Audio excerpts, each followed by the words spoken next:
A 56-member nation group, the Commonwealth, and human rights activists have all called on Uganda to release opposition politician Dr. Kizza Besigye, saying his detention undermined democracy and human rights. Civil rights organizations have announced plans to stage demonstrations at Kenya's parliament buildings and the Ugandan embassy to demand the immediate release of Dr. Besigye and other political prisoners. Ben Kirui has more. The continued detention of Uganda's opposition leader Dr. Kizza Besigye has sparked mounting criticism, with Commonwealth nations and civil society groups from across the region uniting in calls for his immediate release.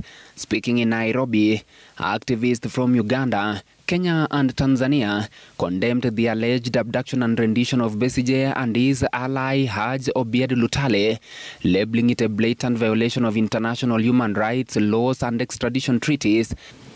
Despite the Supreme Court decision and legal applications for the release of Kizza Besigye, Haj Obied Lutale, lawyer Aaron Kizza, and others, Ugandan authorities have disregarded court orders and continue to arbitrarily deprive them of their liberty. We call on the Ugandan authorities to immediately release Kizza Besigye, Haj Obied Lutale, Aaron Kizza, and others who are unlawfully detained.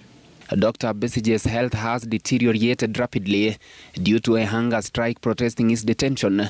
His family has expressed a deep concern over his condition, describing him as weak and dizzy. On Monday, he was transferred to a medical facility in Kampala after experiencing severe weakness and difficulty breathing. This coming after authorities had repeatedly denied him access to his own doctor is worrying. We fear that this sudden change signals a severe decline in his condition.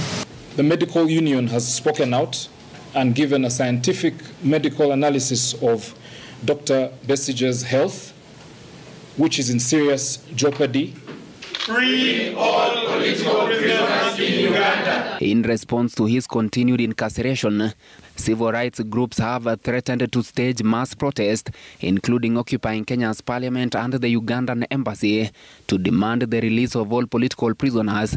That, it is only one doctor that is being detained, and this can happen to any professional. We must come out strongly. We are asking Medical Association, we are asking PSK, we are asking Uganda Medical Association, we are asking all the unions and all the bodies that the time to speak is now, and the time to stop all these illegalities is now. I would like to implore for the East Africans and the citizens in particular to understand that we need to unite against such abductions, because leaders have to understand to be critical, to be a political opposition member is not a crime. The Commonwealth, through its Secretary General Patricia Scotland, has also urged the Ugandan authorities to free Besigye immediately and ensure he receives the highest standard of medical care.